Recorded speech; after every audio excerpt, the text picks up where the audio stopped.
Hey everybody, welcome to Dave's Math Channel. I'm your host David Terr, and today I'm going to talk about the Pythagorean Theorem. It's probably the most famous theorem in mathematics, and I'm sure most of you, if not all of you, have heard of it before.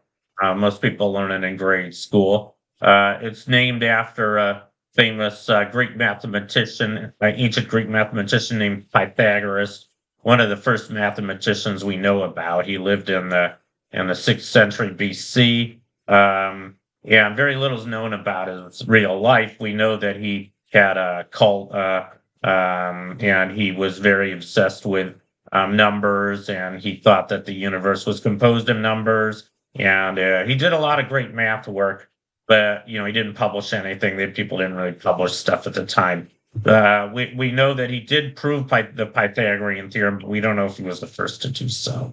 And I think it's pretty strongly suspected he wasn't. Anyway, so what is the Pythagorean theorem? Well, it's a very simple theorem. It just says that if you have a right triangle, like I show here, with legs of length A and B, then if the hypotenuse has length C, then we have A squared plus B squared equals C squared. Every right triangle like this.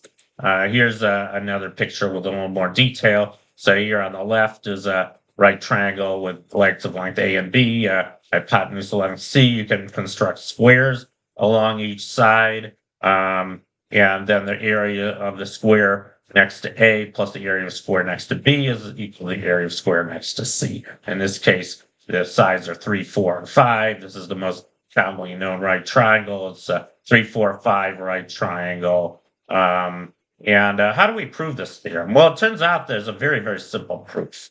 This is a visual proof, and this is all there is. I mean, if you look at the diagram on the left, you've got two squares here, one of side length A, the other side length B. This little pink upside down right triangle has legs of length A and B and hypotenuse of length C. So how do we get C? Well, it's simple. We just rearrange this. So we move the yellow. Notice that there's 4 copies of the right triangle: yellow, kind of pale yellow, green, and purple. And so we just move them around. We move the yellow one to the top left, the pale yellow to the top right, the purple to the bottom right, and the green to the bottom left. And below and behold, look what you're left with: a square, another square of length C.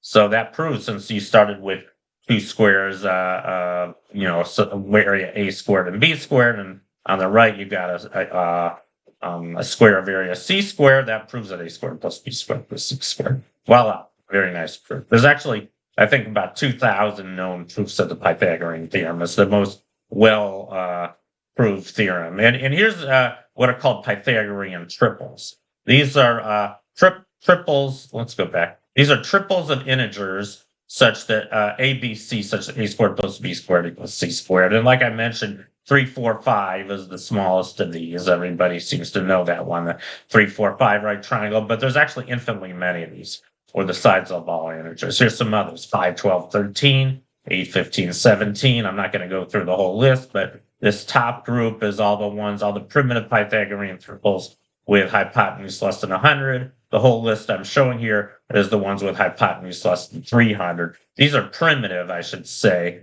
because what that means is that you can take a multiple of any one, and that's no longer primitive, but it still has integer coefficients. So anyway, that's my lecture for today on the Pythagorean theorem, and I'll see you next time. Thank you for watching.